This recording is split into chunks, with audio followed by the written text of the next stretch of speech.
Wikinaren azkenengo txampan sartu gara, baina azkenengo minutuetan benetan oso protagonista interesgarria izango dugu hemen Wikin TV. Durante toda la semana hemos venido analizando esa relación en un mundo híbrido que tenemos actualmente entre el ser humano y la tecnología. La tecnología como herramienta del ser humano o el ser humano como esclavo de la tecnología. Creo que nuestra siguiente protagonista es un claro ejemplo, nos va a sacar de dudas ella en unos instantes, de que la tecnología puede ser, y en este caso concreto es, una herramienta al servicio del ser humano. Voy a saludar a María Andrés de Starac, que es doctora en robótica por la Universidad Politécnica de Madrid y que además actualmente es la única doctora en robótica de Guatemala que trabaja en Marcy Bionics. Doctora de Starac, muy buenas. Hola, ¿qué tal? Y muchísimas gracias, lo primero de todo, como siempre, por atender la llamada de Wikin TV en este caso.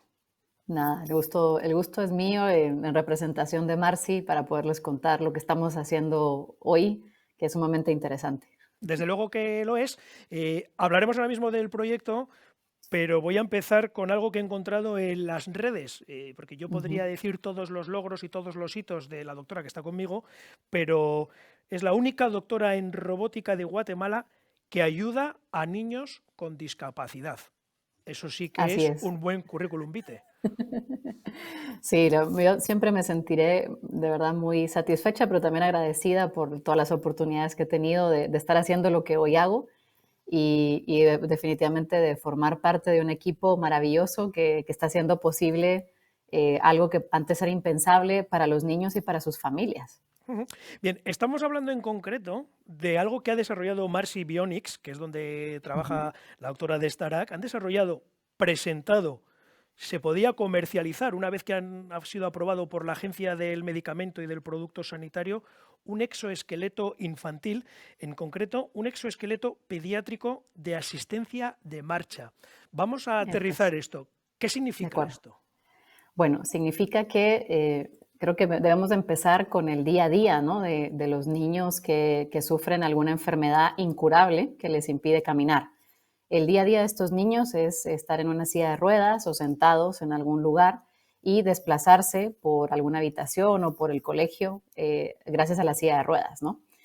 Son niños que normalmente no se ponen de pie más que en momentos puntuales del día, con todas las complicaciones que eso puede traer a nivel físico, pero también emocional y psicológico. Entonces, el exoesqueleto no es más que un robot que va adherido a su cuerpo. Lo que hacemos es que el exoesqueleto normalmente tiene piernas, tiene un torso, digamos, parecido al que tiene el niño, ¿no? Pero va a los lados, ¿no?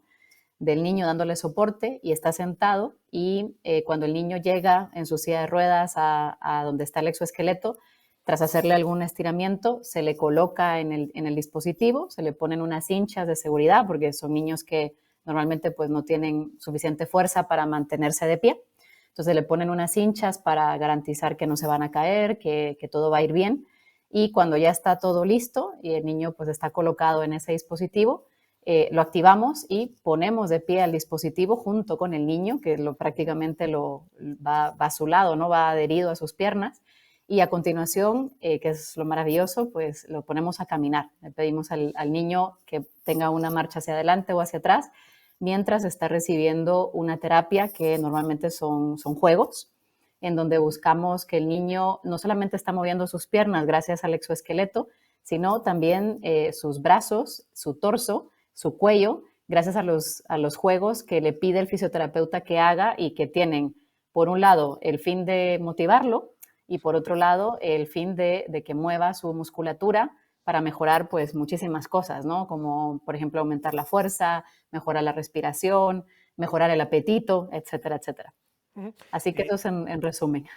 Que es un resumen maravilloso y además me estoy haciendo la imagen, la composición de lo que tiene que ser, no sé qué me apetece ver más, la sonrisa de ese niño o de esa niña o de esos padres o de esos monitores, porque tiene que ser ciencia ficción convertido en realidad.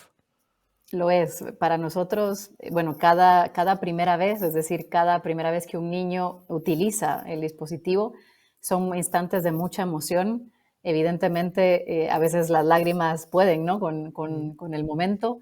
Y vaya si no, porque vemos, por ejemplo, caras de sorpresas, ¿no? Los rostros sorprendidos de los niños, ellos normalmente tienen un espejo de cuerpo entero enfrente para que puedan ver todo el proceso de levantarse, ¿no? Y de verse de pie, de caminar. Y ahí pues nos ha pasado todo tipo de anécdotas, desde, ala, qué chulo se ve todo desde esa perspectiva, hasta los padres que por favor, parado un momento, que quiero abrazar a mi hijo porque no sabía qué tan alto era. Normalmente está en la silla de ruedas, por lo tanto, ese abrazo no lo han podido hacer de pie. Es maravilloso y bueno, y constantemente nos piden que pues lleguen los abuelos, que lleguen los primos, los compañeros del colegio, que todos ellos quieren sumarse, ¿no? A un momento que es único, que es especial y que evidentemente marca un antes y un después, tanto para ellos, pero también para nosotros, porque son Sí. momentos inolvidables, sin duda.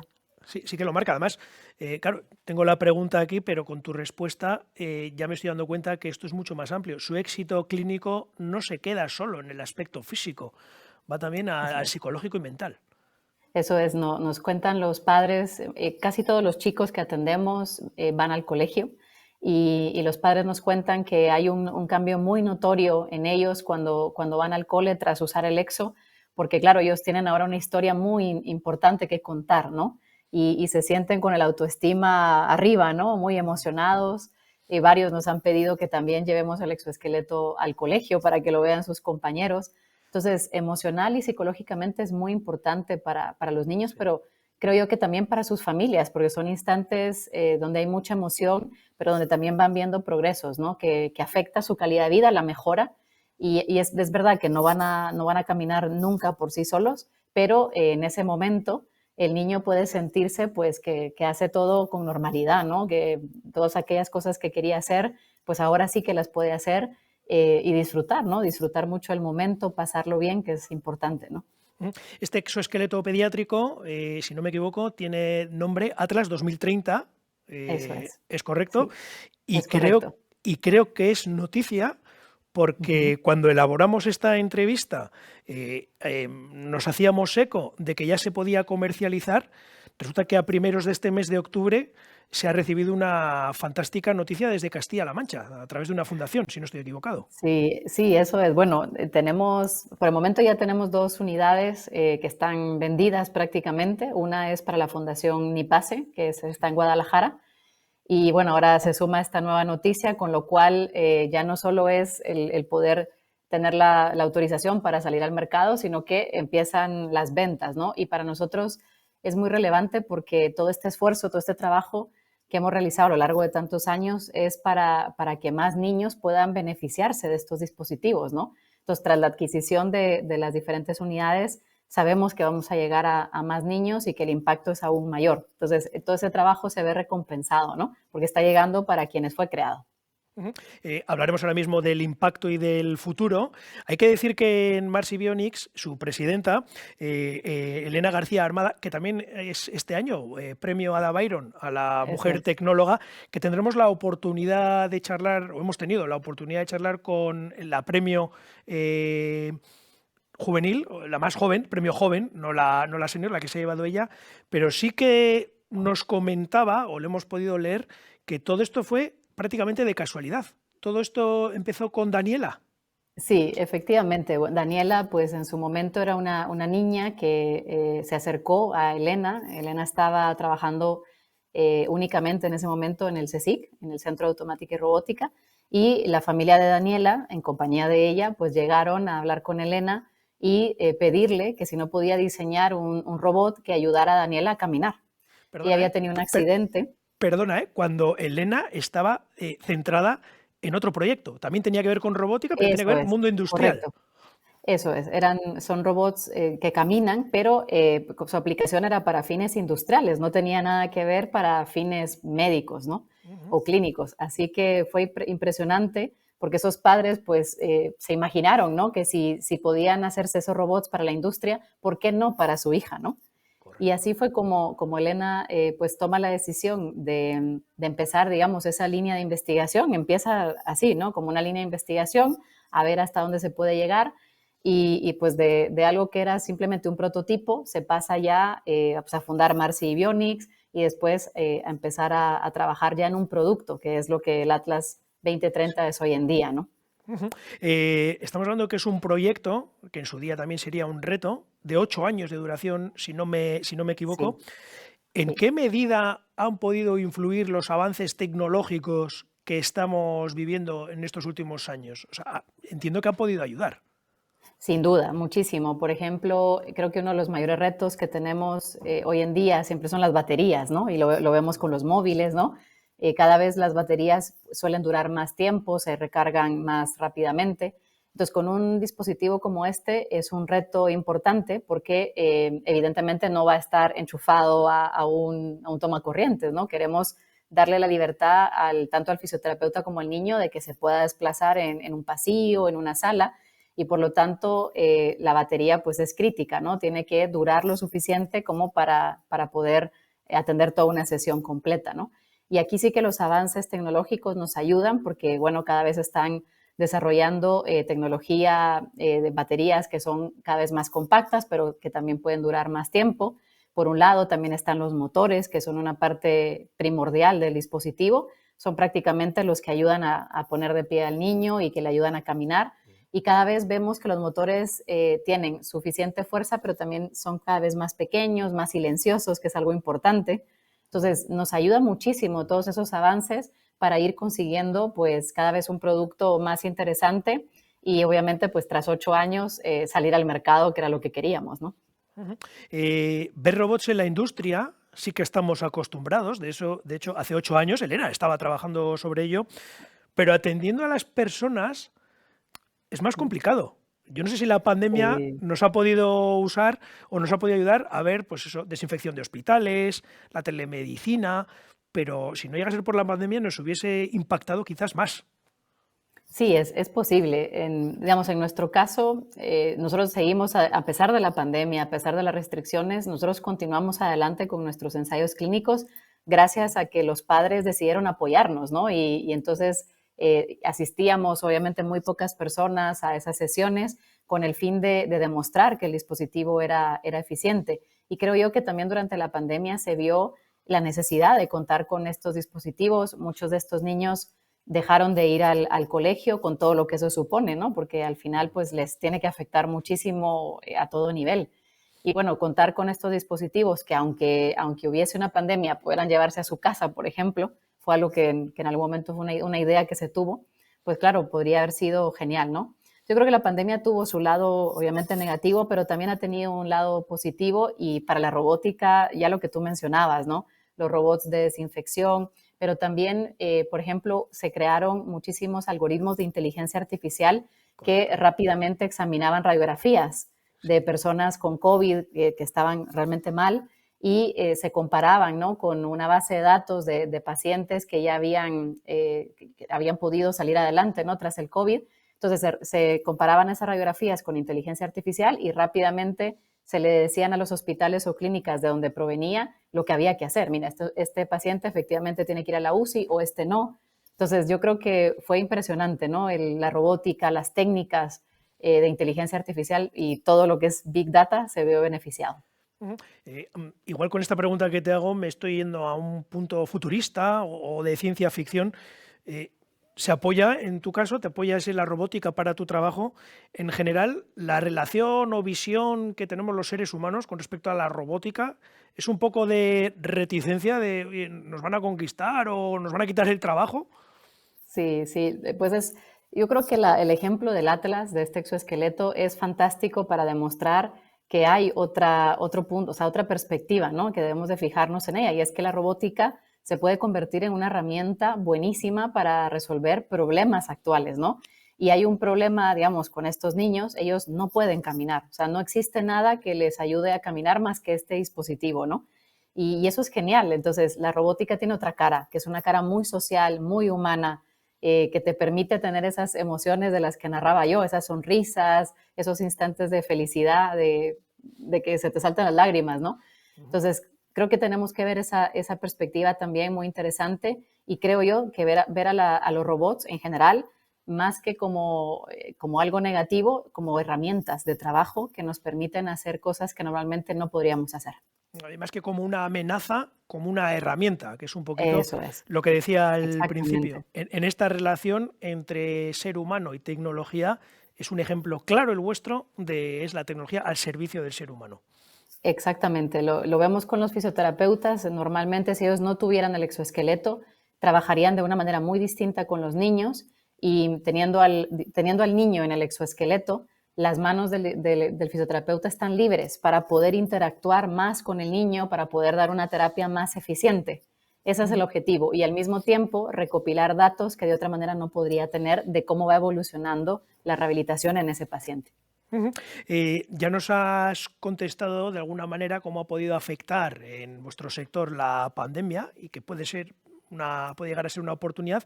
Claro, el leitmotiv esta semana aquí en nuestra Wiki es regreso al futuro. En vuestro sector, en el mundo de la robótica, ¿qué sería regresar al futuro después de la pandemia? Bueno, yo creo que estamos pensando ya en siguientes modelos, ¿no? Del dispositivo.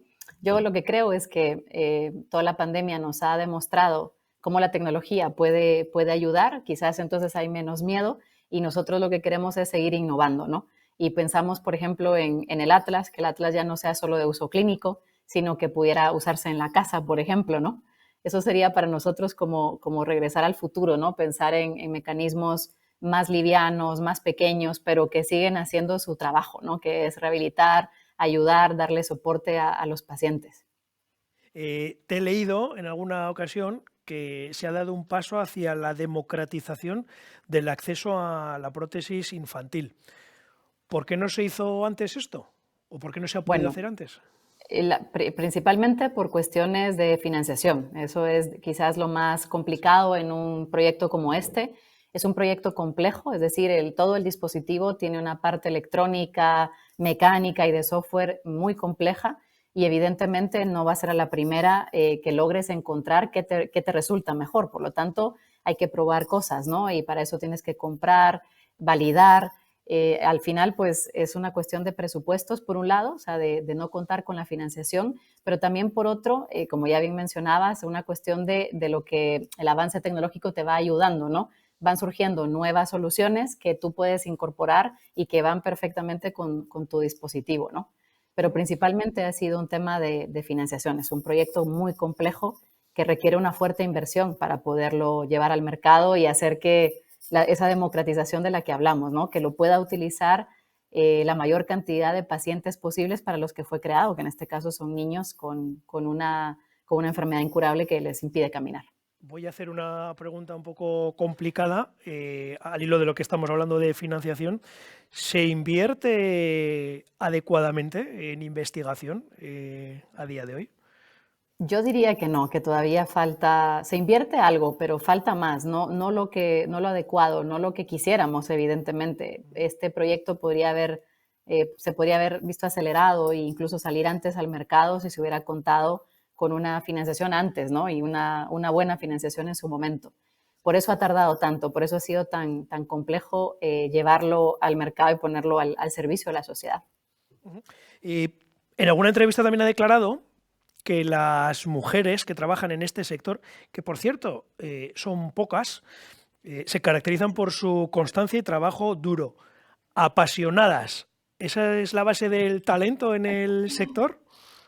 Pues yo diría que sí, pero bueno, por qué tenemos que ser así? Bueno, simplemente porque va todo en contra, es decir, hay pocas mujeres estudiando carreras afines a esto, ¿no?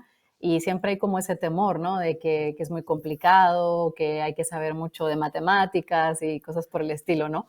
Y Sí. cuando finalmente, pues, lo consigues, entras a este sector y te ves, ¿no? Con el resto de compañeras, lo que notas es una gran pasión, también ha llevado su trabajo, no quiere decir que a los hombres no les lleve su trabajo, pero creo que a las mujeres se nos pone todo en contra, ¿no? Llegar a la universidad y ver pocas referencias de mujeres que estén en este sector, empecemos por ahí, o sea, pocas profesionales, probablemente muy pocas profesoras, pocas compañeras, te hace replantearte y decir, ¿será que estoy haciendo lo correcto? ¿Será que esto es para mí? Ujú. Es complicado. Yo creo que, bueno, poco a poco esto ha ido cambiando, lo cual es fabuloso, ¿no?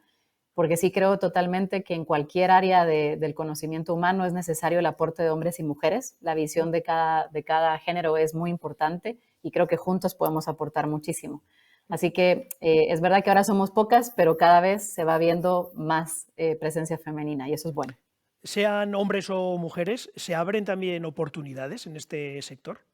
Sin duda, por supuesto, el hecho de haber conseguido la certificación, voy a hablar, por ejemplo, solo por dar un ejemplo, ¿no? En Marci, pues ha entrado a trabajar más gente gracias a ese hito, ¿no? Y definitivamente conforme veamos cómo esta tecnología va mejorando, ¿no? La rehabilitación, la fisioterapia, le va ayudando a los niños, a sus familias, veremos que surgirán otras empresas que quieran hacer esto. Por lo tanto, se abren puestos de trabajo y más oportunidades, claro.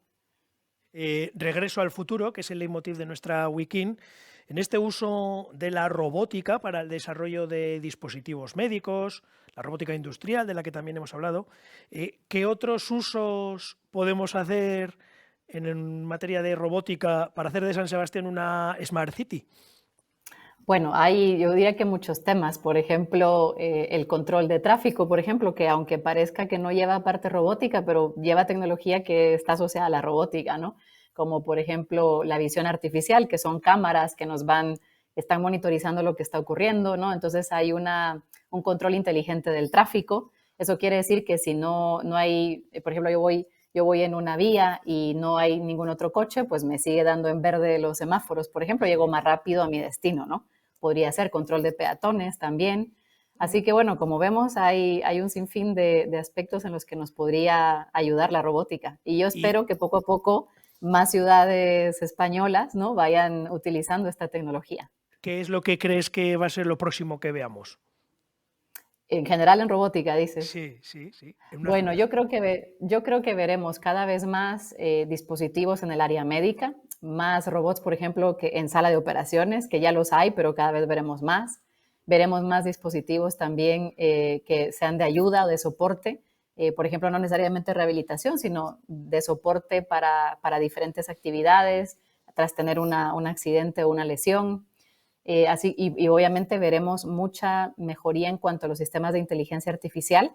Cada vez serán más eficientes, ayudarán a los médicos a tomar decisiones más certeras. Y en la industria, bueno, yo creo que ahí hay tanto pendiente por ver. Ya se están trabajando en muchas iniciativas. Vemos los robots que ya se encargan de, por ejemplo, de montar partes de coches o de hacer soldaduras con mucha precisión. Pues todo esto lo veremos que quizás cada vez es más económico y también mejorarán sus características, ¿no? Los robots que ayudan, ¿no?, a juntar paquetes, por ejemplo, los que utilizan en Amazon, ¿no?, para trasladar en sus bodegas Sí. paquetes de un lugar al otro, los coches autónomos también. Así que yo creo que va por ahí y veremos más robots aspiradores, ¿no?, que tenemos en casa, están estos Sí. que limpian cristales también. Cada vez esto será más popular, más fácil de ver y al final, pues como digo, son herramientas. Yo creo que es importante que lo veamos así, herramientas que nos facilitan la vida, que nos hacen más segura tal vez, en muchos de ellos, ¿no? Más seguro un trabajo, ¿no? Entonces evitan que yo me tenga que exponer como trabajador. Son los robots los que se exponen, no yo. Yo me dedico a otros trabajos. Yo creo que todo eso es muy positivo y tenemos que ver a la robótica así, como herramientas muy potentes. Ujú. Vamos a ir terminando. Tengo un par de preguntas. Una tiene que ver, es una curiosidad personal. Antes hemos hablado de que fue todo a raíz de Daniela, que es una casualidad en el camino, que a veces también en el mundo de la tecnología y la innovación es eso, una casualidad. Es una casualidad, en tu caso también, porque a España llegaste de rebote prácticamente. Sí, sí, fue también una serie de coincidencias, digamos, ¿no? Yo empecé desde Guatemala, empecé a trabajar con temas de robótica o de más bien de aplicaciones médicas y me marcó mucho haber trabajado con un muchacho de Guatemala que había sufrido una amputación de brazo. Creamos una prótesis robótica para él y yo recuerdo que el día que probó ya el prototipo final, él nos regaló una sonrisa, estaba tan contento, tan feliz, nos regaló una sonrisa que para mí fue inolvidable, porque creo que me hizo ver cómo nuestro trabajo podía transformar la calidad o la realidad, ¿no?, de una persona, ¿no? La podía mejorar. Y entonces supe que eso era lo que quería hacer el resto de mi vida. y la robótica pues podría ser un excelente camino. Así que gracias a esa prótesis yo había tenido oportunidad de conocer a profesores de la Universidad Politécnica de Madrid. Me dirigí a ellos para pedirles recomendaciones de qué estudios de posgrado podía hacer. Y ellos me recomendaron primero el máster en robótica y luego el doctorado en robótica. Y así fue como llegué a España. Bueno, pues menos mal que se dio, no hay mal que por bien no venga, que a veces se suele decir, así podemos también disfrutar de tus conocimientos. Antes nos has hablado de varios retos que tenéis también, por un lado en la empresa y otro en el mundo de la robótica. Voy a hacer mías unas palabras que en su día dijo, las tenía anotadas por aquí, Elena García Armada, que en cuanto a reto de futuro no se conforma con que un 2% de los pequeños puedan llegar a tener acceso a vuestro exoesqueleto. Su sueño, supongo que es compartido con todo el equipo en el que tú también estás, es que todos los niños con silla de ruedas tengan acceso porque ella les ha visto disfrutar. Sí, totalmente. Todos los que estamos aquí en Marsi y sobre todo trabajando directamente con el exoesqueleto pediátrico, ese esfuerzo y los retos que tenemos frente a nosotros son grandes, pero trabajamos de verdad con muchísima ilusión cada día porque queremos que todos estos niños, como tú mencionas, todos los que están en silla de ruedas, puedan beneficiarse de un trabajo que nos ha llevado tanto tiempo, pero que está hecho con muchísimo amor, con muchísima ilusión, para que ellos vean cómo su vida puede transformarse y que por unos instantes se la pasen muy, muy bien. Esa es la intención. Tenemos la oportunidad de charlar contigo en esta Weekend, en un evento, en una acción organizada por la Sociedad de Fomento. No sé qué te parece, si has participado en anteriores ocasiones en este tipo de eventos donde la Sociedad de Fomento, que trata de desarrollar y de cuidar un ecosistema de la innovación aquí en San Sebastián, de conectar talento, nos da la oportunidad de charlar con gente como tú. ¿Qué te parecen este tipo de acciones? Me parecen las acciones correctas, me entusiasma mucho el hecho de poder estar participando y espero que en algún futuro ya pueda ser de manera presencial. Yo creo que se aprende mucho, ¿no? No solo de escuchar a otras personas, a otros expertos en su área, también es muy importante, y compartir, divulgar lo que nosotros estamos también consiguiendo, ¿no? Para que la gente pueda enterarse, ¿no? De qué cosas ya se pueden encontrar por ahí en el mercado, ¿no? Y qué es lo que ya ni siquiera son tendencias, ya son realidades. Y es muy importante que la sociedad, que el público las conozca. Así que gracias por este espacio. La última, te voy a decir, en este ecosistema, sí, claro. En este ecosistema nuestro tenemos gente universitaria, tenemos gente en startups, emprendedores. A todos aquellos que están en el mundo de la robótica, ¿qué les dirías ahora mismo? Bueno, yo les diría que están en un área fascinante, del que todavía queda mucho por hacer. Así que les invito a seguir esforzándose, a trabajar duro y sobre todo pues que no se rindan. Hay que conseguir esa meta, esos sueños que los tienen trabajando en esta área y esperamos que nos cuenten, ¿no?, los resultados que están obteniendo, que sin duda serán formidables. María Andrea de Starac, que ha sido un placer charlar contigo en esta Weekend. Muchas Muchísimas gracias, Xavi, por tu tiempo. Un abrazo muy igualmente, fuerte. Xavi. Gracias, un abrazo. Buen día, hasta luego. Agur, buen día. María Andrea de Starakekin, egon gara hizketan, ikusi duzue ze eredua Marsi Bionicsen egin duten exoeskeletoa txikientzat ibiltzeko. Ez dute inoiz ibiliko, baina aukera izaten dute robotikaren eskutik ere bai ibiltzeko. Gai interesgarriak eta aberatsak jorratu ditugu gure aurtengo 8. edizioko Weekend hontan. Weekenden tibin berriro ere beste protagonista interesgarri bat. Beste bat arte, aio!